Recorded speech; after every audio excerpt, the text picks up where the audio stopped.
pouvoir vous servir avec beaucoup d'auteur, beaucoup d'empressement, beaucoup d'amour. Ce plateau spécial de l'émission Le Modèle qui ne reçoit que les différentes Cher. élites en République démocratique du Congo, les différentes personnalités qui ont émergé, qui ont réussi et qui se sont démarquées dans un ou autre domaine de la vie courante. Aujourd'hui, nous recevons un compatriote congolais, un jeune très dynamique, très intelligent, il est très compétent, il a fait preuve de ses prouesses, il a fait preuve de son intelligence.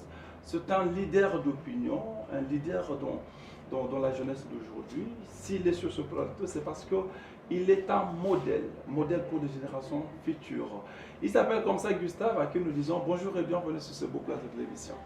Merci, bonjour Monsieur Jésus. Et je suis très fier et très heureux d'être invité dans ton émission, Le Modèle, que je suis depuis plusieurs mois. Okay. Et je me suis dit que je serais aussi heureux un jour de pouvoir passer et surtout échanger également avec la jeunesse congolaise. Très bien. Alors, d'entrée de jeu, qui est Gustave? Vous vous présentez un tout petit peu, le téléspectateur vont vous découvrir. Merci, Monsieur Jésus. Je ne vais pas rentrer vraiment beaucoup en profondeur, Oui. parce que bon, j'ai beaucoup de casquettes, mais Gustave Tchibaou est d'abord un jeune Congolais, économiste de formation. Je suis licencié en sciences économiques et spécialement en économie monétaire à la faculté des sciences économiques et de gestion de l'université de Kinshasa. Et juste après ma licence, j'ai été retenu en tant qu'assistant dans la même faculté, après avoir distingué bien sûr. Okay. Et tout juste après l'assistanat, j'ai été un des initiateurs d'un réseau appelé Réseau Jeunes Cadres pour la Banque Mondiale. Okay. En réalité, c'est une structure qui a vu jour à la faculté des sciences économiques. Et lors d'une conférence avec les experts de la Banque mondiale, il y a des jeunes qui aspiraient ou qui aspirent de pouvoir travailler un jour dans les organisations internationales, entre autres la Banque mondiale et les Fonds monétaires internationaux. Nous avons mis en place cette structure qui fonctionne jusqu'à aujourd'hui et nous prenons part généralement à beaucoup d'activités de la Banque mondiale. Et dernièrement, nous étions au siège de la Banque mondiale pour suivre la présentation d'un rapport semestriel qui est produit Africa Pulse. C'est un rapport de la Banque mondiale qui passe en revue la situation économico-financière de l'Afrique subsaharienne chaque 6 mois. Et après, je suis également lauréat de l'Académie des jeunes agents de changement, qui est une initiative du chef de l'État. Lorsque le président de la République, son Excellence Félix-Antoine Tshisekedi Tshilombo, a pris la présidence de l'Union africaine, il a développé une initiative qui est partie d'une observation. L'observation, c'est que le président a constaté qu'il n'y avait pas assez de jeunes dans les organisations régionales et sous-régionales. Oui. Les jeunes congolais, bien sûr. Okay. Et il a demandé au panel de pouvoir réfléchir et mettre en place une académie qui forme, qui prépare le jeune à pouvoir intégrer ces organisations régionales, entre autres le COMESA, la SADC, l'Union africaine, pourquoi pas le PNUD, ainsi que les autres institutions internationales. C'est comme ça que 150 jeunes ont été formés et je fus partie de ces 150 jeunes lauréats de cette académie en 2021. Okay.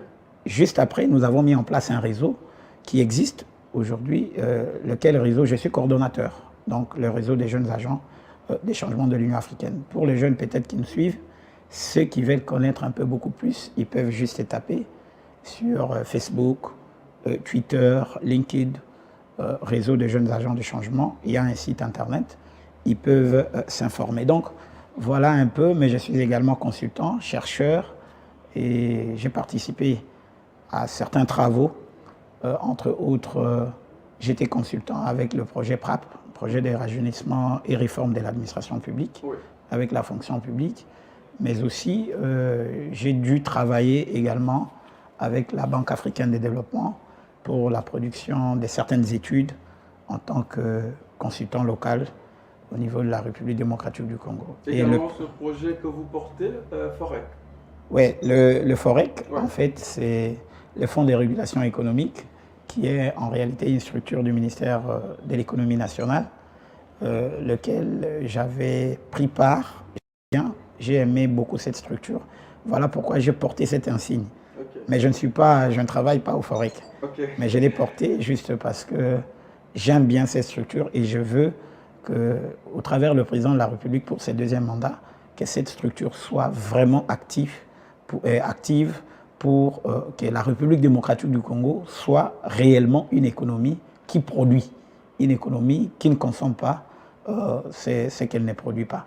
Voilà un peu. Très bien. Mesdames et messieurs, vous comprenez que le profil est tellement costaud. Celui que nous recevons aujourd'hui, il a un profil réel, un modèle au vrai sens du mot. Avec Gustave, on veut parler un tout petit peu de l'aspect économique de notre pays. Aujourd'hui, Gustave, économiste de formation de l'université de Kinshasa. Il y a beaucoup d'économistes, nous avons remarqué, à la tête de ce ministère de l'économie, avant que le VPM de l'économie qui vient de démissionner, Vital Kamerhe, ne soit, il y avait Madame Akassia qui était là aussi, une économiste. Mais apparemment, l'économie du pays ne marche pas. Qu'est-ce qui se passe, Gustave? Monsieur Jésus, le problème de l'économie congolaise, c'est un problème complexe. En fait, la République démocratique du Congo ne manque pas d'économistes. Ça, il faut d'abord le préciser. Les économistes sont là. Mais la question, c'est le système dans lequel ces économistes évoluent. Et je vais vous dire qu'il y a une corrélation, une interdépendance entre la politique et l'économie. Vous ne pouvez pas dissocier l'économie de la politique et la politique de l'économie. C'est comme ça que, pour que l'économie marche bien, normalement, il faut que la politique également marche bien. Et pour que la politique marche bien, il faut également que l'économie marche. Parce qu'aujourd'hui, si vous regardez, que ce soit l'organisation des élections, que ce soit les institutions politiques qui fonctionnent en République démocratique du Congo, ces institutions doivent avoir des finances. Ces finances-là proviennent d'où? En réalité, elles proviennent de l'économie. Quand on parle d'un budget de 16 milliards, ce budget-là est reparti. Il y a des institutions qui doivent bénéficier des crédits budgétaires, mais ces crédits-là doivent être mobilisés. Et aujourd'hui, le ministère de l'économie, en réalité, c'est un ministère transversal. C'est un ministère, en réalité, on va vous dire, régulateur. Ce n'est pas un ministère en réalité tel que les gens peuvent le penser, que le ministère de l'économie produit, je ne sais pas moi, le bien ou quoi que ce soit, pas du tout. C'est un ministère régulateur. Et il n'est pas là pour la production, pour booster la production, voilà. Par exemple en termes d'agriculture. Effectivement, c'est là où je vous dis que c'est un ministère transversal. Okay. Transversal pourquoi? Parce qu'elle contribue, s'il faut produire, le ministère de l'Industrie est là. Le ministère de l'Agriculture est là. Okay. Mais l'économie, le ministère de l'Économie est là en tant que ministère qui a la tutelle sur la production, mais également la mise en œuvre, le suivi de la politique économique nationale. Donc, les ministères de l'Économie conçoivent la politique économique de la RDC. Et cette politique économique est mise en œuvre par différents ministères sectoriels. Et donc, en ce qui concerne par exemple la production, le ministère de l'économie peut produire des études, c'est dans ses attributions. Il y a des études économiques qui sont produites au niveau du ministère de l'économie et qui sont proposées au niveau du gouvernement. Et le gouvernement, au travers le Premier ministre, qui coordonne en réalité l'exécutif, ça veut dire le gouvernement, va pouvoir implémenter ensemble avec le ministère en réalité de l'économie, ainsi que les autres ministères, celui de l'industrie, celui du commerce, mais le rôle principal du ministère de l'économie, c'est celui de la régulation. Et cette régulation est faite à la fois, a priori, pour les prix des produits locaux, parce que la République démocratique du Congo produit quand même, au niveau interne, il y a quand même une petite production, des champs, il y a le maïs, le manioc, le bien de première nécessité que nous consommons. Et les prix de ces biens-là doivent être suivis. Et c'est au ministère de l'économie de suivre l'évolution ou soit le prix de ces biens-là. Parce qu'il y a toute une loi portant réglementation de prix et il y a des critères, par exemple. Les mesures, c'est que lorsque vous avez votre prix des revient, le ministère de l'économie doit suivre. Il y a une panoplie, je crois 43 produits qui sont suivis par le ministère de l'économie et que ces 43 produits, le prix de ces produits-là sont suivis de manière permanente et régulière par le ministère de l'économie. Okay. Et la norme, c'est que vous ne pouvez pas fixer pour le bien locaux, vous ne pouvez pas fixer un bénéfice, réaliser un bénéfice sur un bien qui va au-delà de 20% de votre prix de revient. Et le prix de revient n'est rien d'autre que le coût de revient, ça veut dire les coûts, tout ce que vous avez acheté, votre marchandise, le transport que vous avez payé, les frais, tout, ça vous donne ce qu'on appelle le prix de revient. Et si vous avez votre prix de revient qui est par exemple de 200 francs, votre bénéfice ne peut pas dépasser 20% de 200 francs. Et le ministère de l'économie a ce rôle-là de pouvoir suivre les agents économiques, suivre le prix, si réellement ils ont respecté cette norme. Si vous allez au-delà de 20%, vous devez être sanctionné et payer des amendes. Comment est-ce que le ministère de l'économie saura que réellement votre prix de revient ou la totalité de production vous a coûté 100 francs par exemple? Par quel indicateur? Non, effectivement, l'indicateur c'est quoi? C'est qu'au niveau du ministère déjà de l'économie nationale, il y a une administration, et il y a des directions, il y a également tout un contrôle qui est fait annuellement, chaque année, ce qu'on appelle les contrôles économiques. Et c'est sous, en réalité, responsabilité du ministre de l'économie nationale qui diligente les agents sur terrain pour faire ce qu'on appelle les contrôles économiques. Mais au-delà de ce contrôle économique annuel qui est fait, on va vers les entreprises, ça veut dire les agences économiques, et on essaye d'avoir les informations sur leur niveau de vente, leur chiffre d'affaires, et il y a des techniciens qui sont là pour suivre et voir, il y a des formations qui sont faites, qui connaissent comment il faut maintenant faire des calculs, trouver si réellement l'agent économique a respecté ou pas.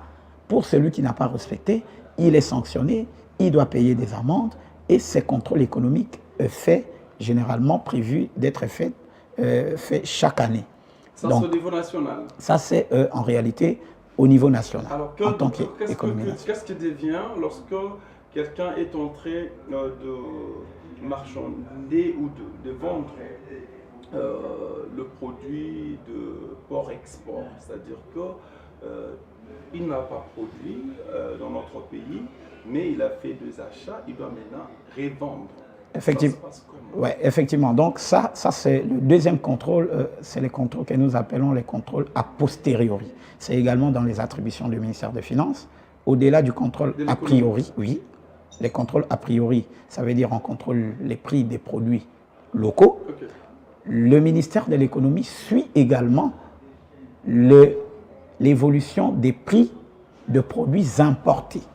Ça veut dire quand un agent économique importe un bien de l'étranger, il a la documentation, il a le prix à l'entrée au niveau des frontières et le coût lié également au transport. J'ai importé par exemple mes marchandises depuis la Chine, il y a un prix d'achat de ces marchandises en Chine pour le mettre peut-être dans un bateau, les acheminer jusqu'à Matadi, ça m'a coûté autant.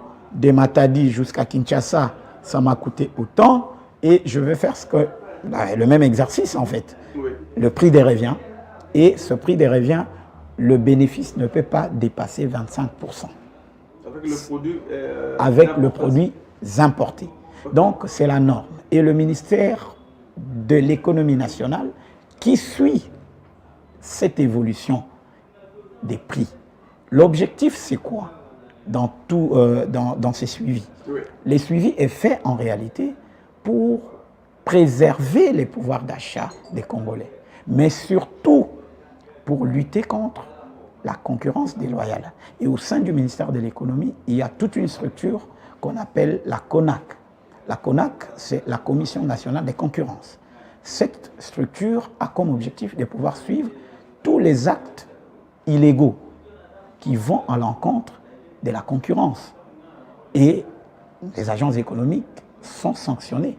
L'objectif, c'est pouvoir préserver les consommateurs. Ça veut dire le pouvoir d'achat des Congolais, parce que vous le savez, déjà avec la dépréciation de taux de change, tout ce qu'il y a, il faut qu'un contrôle soit fait pour qu'on évite une concurrence déloyale, mais surtout que les agences économiques fixent des prix, parce qu'il y a des agences économiques véreux dans ce pays, où vous trouvez quelqu'un qui vous fixe un bénéfice de plus de 100% du prix des revient. Donc, tout cela doit être suivi par le ministère de l'économie nationale, et c'est ça même la régulation. Mais au-delà de ça, le ministère fait en sorte qu'elle contribue également avec des études techniques qu'elle soumet au niveau du gouvernement pour pouvoir accroître les niveaux de la production du pays, mais surtout également suivre le prix, non pas seulement le prix des biens, mais aussi le prix des services, les tarifs des services. Vous savez que le ministère de l'économie intervient également dans les suivis de prix au niveau de la télécommunication.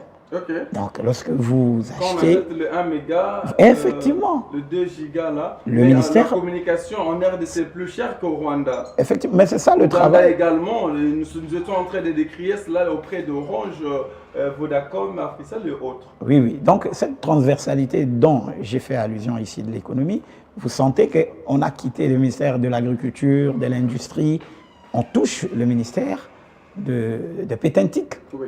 Donc, il y a cette transversalité dans les contrôles, mais également dans la régulation, qui fait en sorte que le ministère doit collaborer avec les autres ministères.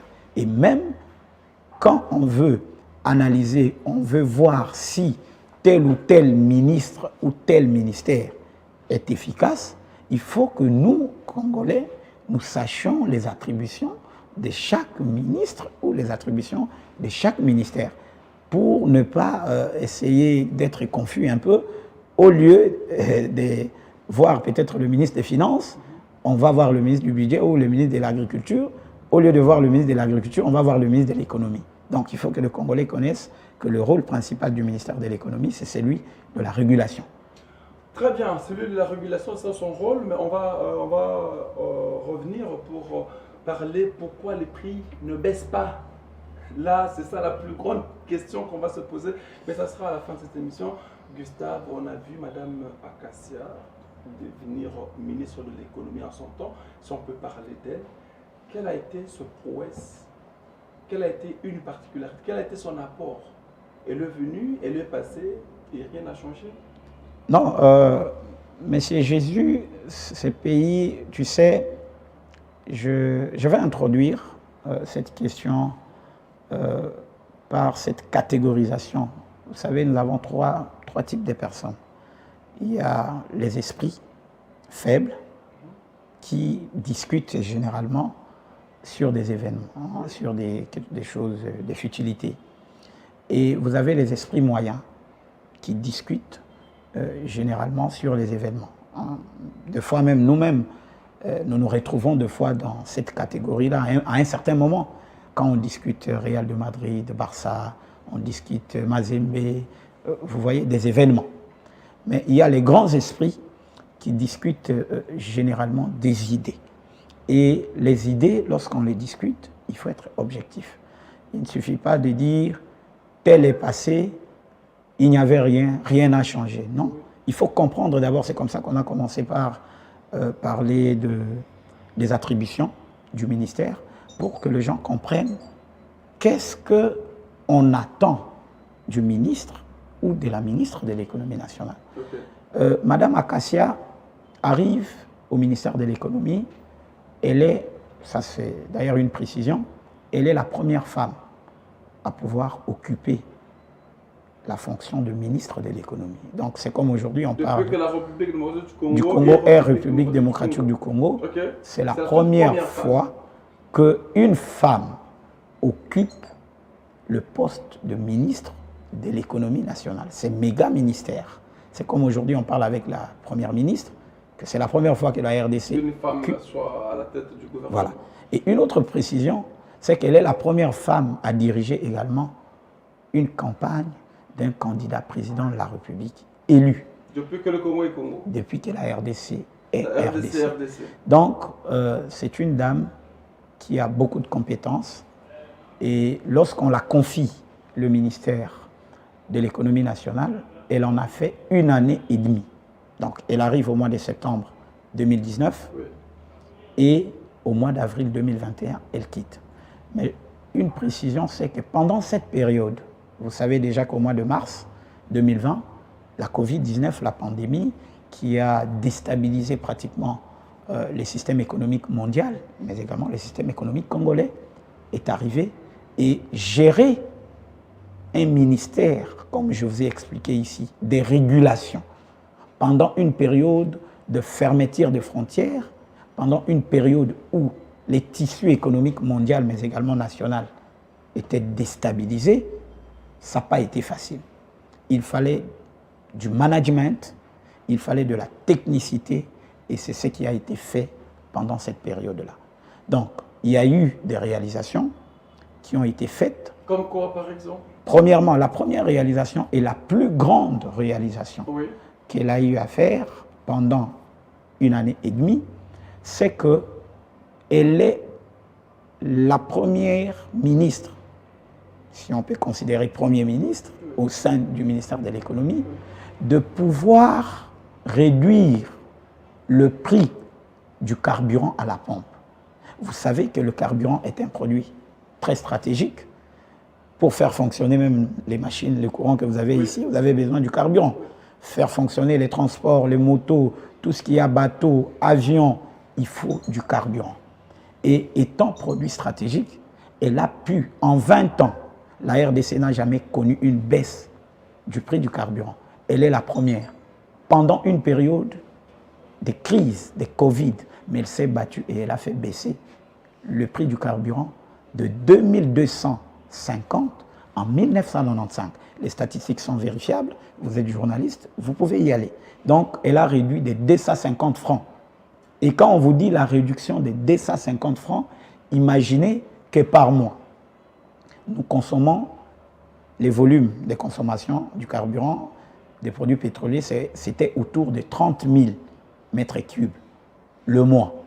Donc, ces 30 000 mètres cubes, vous pouvez calculer, quand on réduit 250 francs, ça peut paraître minime, non, c'est beaucoup, mais c'est beaucoup. quand vous le Carburant, multipliez c'est énorme, oui. par rapport aux litres de carburant que consomment les gens par jour, c'est des grosses sommes d'argent, c'est des millions de dollars. Donc, Avant d'arriver à la deuxième réalisation, d'abord, par quel mécanisme elle a pu baisser le prix ou réduire le prix? effectivement, donc le mécanisme, là où je vous ai dit que le management, ce qui a conduit également à cette baisse, c'est que malgré qu'on était dans une situation de crise, elle a fourni un effort d'abord, premièrement, de toucher le facteur qui détermine la structure des prix des produits pétroliers en RDC. Parmi les facteurs qui déterminent la structure des prix, il y a 3 facteurs. Okay. Le premier facteur, c'est les prix moyens frontières. Ça veut dire le prix dont les carburants entrent sur les territoires nationaux au niveau des mandats. Oui. On appelle ça le PMF, le produit moyen frontière. Le deuxième, c'est les volumes d'approvisionnement. Ça veut dire la quantité, en réalité, de carburant qu'il faut mettre à la disposition. Et troisième facteur, nous avons les taux de change. Pendant la Covid, nous sommes dans une situation de dépréciation d'abord du franc congolais, du fait de la perturbation du tissu économique international, mais également national. Mais de l'autre côté, si vous regardez les prix du baril à l'international, les prix n'étaient pas à la baisse, les prix augmentaient. Il fallait de la technicité pour toucher au troisième facteur. Et c'est le troisième facteur qui est le facteur principal. Touché par Mme Acacia lors de sa gestion, elle a touché les volumes des consommations. Elle a revu à la baisse ou non, à la hausse? Elle a augmenté les volumes de la consommation, étant un levier déterminant de prix des produits pétroliers. Elle a touché, elle a fait passer la quantité, ça veut dire les volumes de consommation, de 30 000 mètres cubes à 53 000 mètres cubes. C'est ce qui lui a permis de pouvoir baisser, parce que vous savez là, déjà, que en termes de vente, effectivement, donc la quantité, effectivement, d'où le prix pouvait baisser. Donc, et il n'y avait pas de réserve. Et là, en ce moment-là, il n'y avait pas surplus de carburant dans nos réserves. Non, il n'y a pas surplus. En fait, la RDC, nous ne sommes pas, l'État n'importe pas en réalité. Ce sont les privés qui importent. Effectivement, ce sont des entreprises privées qui importent du carburant. Et l'État, au travers du ministère de l'économie nationale, joue le rôle des régulateurs. Suivre le prix, étant donné que ce prix, c'est un produit vraiment très stratégique. Il faut suivre les prix de ce produit-là. Et la structure des prix, comme je t'ai dit, est déterminée au niveau du ministère des Finances en collaboration avec la profession pétrolière. Et donc Mme Acacia a dû toucher ces volumes qui étaient à la baisse autour des 30 000 mètres cubes le mois. Elle a augmenté ça à 53 000 mètres cubes. C'est ce qui lui a permis de pouvoir réduire de 250 francs les prix du carburant à la pompe, et cela a bénéficié également à l'augmentation du pouvoir d'achat du peuple congolais. Ça, c'est une des plus grandes réalisations de sa gestion. Très bien. Vous avez touché quelque chose de très important. Vous dites qu'il n'y a que le secteur privé qui importe du carburant dans notre pays. Effectivement. Donc si se réveille aujourd'hui et disent on ne veut plus importer, c'est fini. Mais, mon cher ami, la République est bloquée. Mais la République sera bloquée, c'est pour ça que vous Les voyez... ne vont plus fonctionner. C'est comme ça que vous voyez... De voitures sur la chaussée. Effectivement, c'est pour ça que vous voyez, il y a toujours une collaboration entre la FEC, la profession pétrolière, ça veut dire les entreprises, les grands importateurs de ces produits pétroliers, et les ministres de l'économie nationale. C'est pourquoi ils s'imposent. Ils sont toujours... Non, pas ils s'imposent comme tel. Parce qu'on a entendu le run de Fatih, heureusement vous êtes de l'Union Sacrée, le run de Fatih, on avait dit on devrait acheter une rame de Thomson de poisson non, poulet à 5 $. Non, mais c'est Jésus. C'est Jésus. Avait dit non. Non, mais c'est Jésus. C'est pour ça, vous qui êtes les hommes des médias, il faut toujours bien communiquer. C'est une proposition qui était venue du ministre. Nous vous appelons pour communiquer. Effectivement, du ministre de l'époque qui avait proposé en réalité au gouvernement. Et parmi les personnes qui s'étaient opposées par rapport à cette décision, moi, j'étais parmi. Si vous regardez dans mes émissions anciennes. Il s'appelle Jean-Marie. Oui, je crois Jean-Marie Kalumba. De effectivement. Et donc, c'est lui qui avait proposé qu'on devait importer les poissons, je ne sais pas, de la Namibie, et ça va pouvoir baisser les prix de tout ça. C'est une proposition qui était venue du ministre. Et cette proposition était passée. Ça n'a pas marché, pourquoi? Le ministre n'était pas réaliste? Non, mais en fait, c'est comme on est en train de dire que l'État, en réalité, le rôle de l'État ne serait pas celui de commencer à importer du poisson. Non, pas du tout. Mais faciliter le privé, faciliter les locaux à pouvoir produire.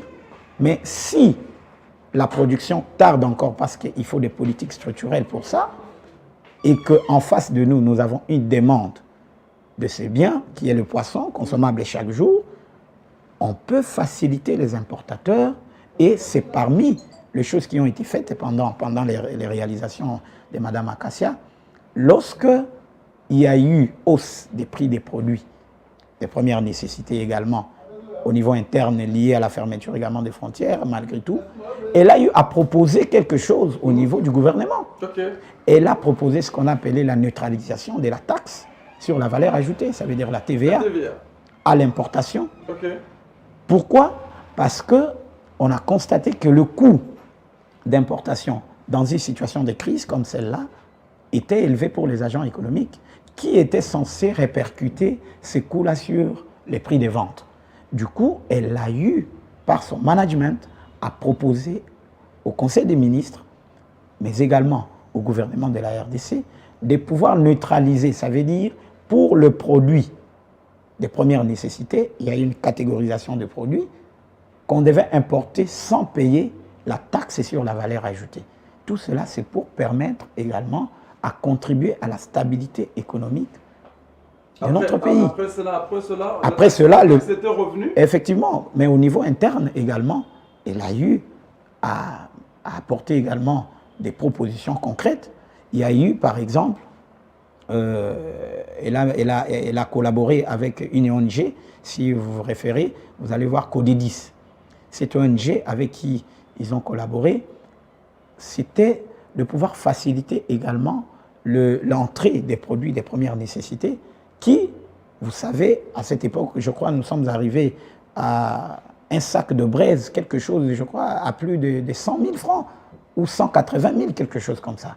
Mais au travers de ces propositions, on a pu baisser les prix des sacs de braise qui a quitté, je crois, des 180 000 à 80 000 francs. Ce sont des statistiques vérifiables. Mais également, elle a eu à descendre d'elle-même en tant que ministre de l'économie nationale. Elle est allée sur les terrains parce qu'elle est une femme de terrain. Okay. Elle est allée vers les barrières des fortunes. Les barrières des fortunes, vous savez, quand les commerçants se déplacent pour acheter les biens à Bandundu et les ramener dans le milieu comme Kinshasa, le milieu urbain, une grande agglomération de plus de 10 millions d'habitants, il s'est fait qu'il y a une tracasserie énorme tout au long de la route. Plusieurs barrières de fortune. Et la ministre était descendue elle-même jusqu'à Mongata. Et il y a eu plus de 9 barrières de fortune qui ont été identifiées. Et elle a soumis la proposition au niveau du gouvernement pour la suppression de ces barrières. Tout cela, c'est pour contribuer également à la stabilité des prix sur les marchés, qui est son rôle en réalité en tant que ministère régulateur. Donc ça, c'est une également des réalisations qu'elle a eu à faire au niveau du ministère de l'économie. Mais, je peux continuer, M. Jésus, une autre grande réalisation, c'est que vous savez que l'État congolais paye généralement ce qu'on appelle le manque à gagner au niveau de la profession pétrolière. Ça veut dire aux importateurs, comme je vous ai dit ici, de produits pétroliers. Étant donné que les produits pétroliers sont des produits stratégiques, ça veut dire l'essence, le mazout, ce sont des produits stratégiques, l'État congolais supplie, ça veut dire supporte un coût. Quand vous partez acheter le litre de carburant à 3200, je crois plus ou moins 40% de ce prix est supporté par l'État congolais. C'est un manque à gagner. C'est un manque à gagner. Pourquoi l'État doit le faire? Non, parce qu'il faut préserver le pouvoir d'achat du Congolais. Aujourd'hui, imaginez qu'on vous dise aujourd'hui que le litre du carburant est à 6 000. Parce qu'en réalité, c'est le vrai prix qui devrait, c'est autour de 5 000, 6 000. Et que, mais mon cher Jésus, je vous dis, c'est des tensions. On va marcher. Il y aura de marches. On va sortir sur la rue. Effectivement. Et pour ça, l'État congolais supporte un manque à gagner. Et Madame Acacia a trouvé, quand elle est arrivée, l'État était autour, je crois, de 700 millions de dollars de dettes à pouvoir rembourser auprès de la profession pétrolière. Okay. Et elle s'est battue pendant une période de crise, comme vous le savez, pendant la Covid. Le recette de l'État avait baissé, mais elle a fourni l'effort de réduire d'abord les prix du carburant, comme je vous ai expliqué, de 10 à 50 francs, mais aussi elle s'est battue pour que l'État congolais puisse payer le manque à gagner auprès de la profession pétrolière. Et elle en a fait payer autour de plus ou moins 500 millions de dollars pendant toute l'année et demie qu'elle a fait au niveau du ministère de l'économie nationale. Et je crois les 6 premiers mois, elle avait fait payer, je crois, plus de 70 millions de dollars à la profession pétrolière. Donc, c'était une réalisation qui a permis de redorer également la confiance entre l'État et le secteur privé au niveau du patronat, au niveau de la FEC. Ça veut dire les entreprises importatrices de produits pétroliers ont redonné confiance à l'État alors qu'on était à plus de 700 millions de dollars de dettes que l'État devait au niveau de manque à gagner à la profession pétrolière. Donc, c'est une réalisation qui a été faite pendant qu'elle était en situation difficile, surtout en situation de crise de Covid-19. On va évoluer parce qu'on doit déjà finir la télévision sur l'heure. Il y a une émission qui doit commencer avec Bon Samavou qu'on a école en direct. Gustave Tshibangou, Madame Akassia devient ministre. On l'a reproché de ce que son cabinet, il y avait beaucoup plus de sa famille et sa belle famille. Pas à la télé, nous vous recevons, mais on doit en parler parce que la population est en train de suivre. On croirait que j'étais complice de vous. Plus de la belle famille, plus de sa famille dans les cabinets. Est-ce que ça aussi servir la nation? Cher Jésus, je vous ai dit ici, en commençant d'ailleurs mon intervention, qu'il faut toujours catégoriser les esprits. Okay. Les esprits faibles sont généralement dans ces genres de questionnements. Okay. En fait, donc vous êtes, s'il vous plaît, s'il vous plaît, non, sont des esprits faibles. Vous êtes journaliste, oui. Vous êtes l'homme d'investigation. Vous pouvez savoir le nombre de personnes qu'on engage dans un ministère. Vous êtes journaliste, vous pouvez vous référer. Oui. Dans un cabinet. Est-ce que dans ce pays, moi je ne partage pas généralement cet avis de gens, dans ce pays, un ministre ne peut pas travailler avec un membre de sa famille? Je ne pense pas. Si vous me parliez des compétences, que la personne issue par exemple de la famille de Mme Akassia, qui a travaillé avec, n'avait pas de compétences, on discuterait peut-être sur les compétences de cette personne, je serais heureux. Mais c'est trop simpliste de discuter sur, parce qu'il est de la famille du ministre, le ministre a des collaborateurs. Est-ce que vous êtes allé voir dans l'arrêté ministériel du ministère de l'économie pendant qu'elle était ministre, et 50 membres par exemple du ministère, 30 membres ou 20 membres n'étaient que les membres de la famille de Mme Akassia Bandoubola. Ça, ce sont, moi je qualifie généralement ça, ce sont des faux débats. Okay. Discutons sur les idées, discutons sur les compétences. C'est ça, c'est ce qui va contribuer pour l'avancement et le développement de notre pays.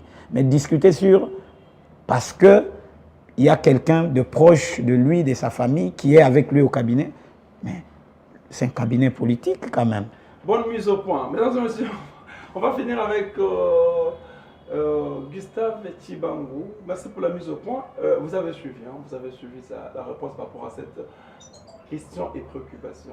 Gustave, aujourd'hui, la population est en train de suivre. Vous êtes plus proche de Mme Akassia. Un mot de la fin à la population congolaise, au président de la République, mais aussi peut-être à l'honorable Akassia qui est en train de vous suivre. Un mot de la fin. Le mot de la fin que je peux dire à la population congolaise, c'est d'abord un mot d'espoir. Le mot d'espoir, pourquoi? Parce que nous avons accompagné, moi personnellement, j'ai accompagné la directrice des campagnes, Mme Akassia Bandoubola, qui a accompagné le candidat numéro 20, son Excellence Félix Antoine Tshisekedi Tshilombo, pendant plus de 30 jours. Les résultats, nous l'avons vu, 73,47%, avec un programme bien présenté auprès de la population congolaise, une vision claire du président de la République, résumée en 6 engagements. Et ces 6 engagements, aujourd'hui, le peuple congolais est en train de s'en approprier et le président et nous tous, nous sommes impatients de ce nouveau gouvernement qui doit arriver pour pouvoir concrétiser ces 6 grands engagements repris dans le programme présidentiel, dans lesquels il s'attaque généralement pour le premier défi, c'est celui du chômage. Le président propose, il prend l'engagement de pouvoir créer 6,4 millions d'emplois. Le deuxième engagement, il parle de plus de pouvoir d'achat.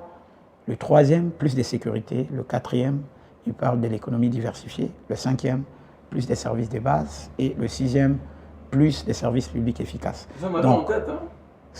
Nous nous sommes appropriés, comme je vous ai dit, et le peuple est en train de s'en approprier. Et je pense que ce message d'espoir, que le peuple congolais fasse confiance au président de la République, et nous disons que nous sommes prêts à pouvoir accompagner, comme nous continuons à accompagner les chefs de l'État dans la concrétisation de sa vision. Mais surtout, nous faisons appel aux chefs des regroupements politiques, aux chefs des partis politiques, de pouvoir proposer au président de la République des personnes capables de matérialiser sa vision, des personnes capables, et j'insiste sur la militarisation des actions. Ça veut dire, nous avons acquis un grand retard. Aujourd'hui, nous avons 4 mois sans gouvernement depuis l'investiture du président de la République. Il faut des personnes capables de militariser. Militariser veut dire quoi? Vous voyez comment les soldats se comportent au front. Les militaires, en fait. C'est cette discipline militaire que nous devrions instaurer au niveau de l'exécutif national, au niveau du nouveau gouvernement qui arrive. Et les personnes compétentes, les jeunes qui ont de l'énergie, sont dans des partis politiques proposés au président de la République. Ces personnes intègres, des personnes loyales, mais surtout des personnes disciplinées et travailleuses pour que cette vision du président de la République soit concrétisée. Voilà le message que je peux passer à la population congolaise, mais surtout dire également à son Excellence Madame l'Honorable Acacia Bandoubola que nous sommes là pour pouvoir l'accompagner. Nous sommes à côté d'elle pour l'accompagner dans tout ce qu'elle est en train de faire par rapport au développement de notre pays, par rapport à la vision du chef de l'État, son Excellence, Monsieur le Président de la République, Félix Antoine Tshisekedi Tshilombo. Très bien. Mesdames et messieurs, vous étiez nombreux à nous suivre. Nous avons reçu sur ce plateau Gustave Tshibangou. Il est proche de Madame Acacia, il est économiste, il est un jeune leader, il est coordonnateur de plusieurs structures, ce que l'on redemande de la jeunesse. Merci d'être venu. Je pense que c'est la toute première fois et ça ne sera pas la dernière fois. Il n'y a pas de souci. Je serai toujours prêt à répondre à vos invitations, Monsieur Jésus. Merci beaucoup. Cette émission, il a l'assistance de Eric Bila, Bron Samba, Merveille Katumba, Eli Mugisho, Glody Kabe. Alors, nous vous disons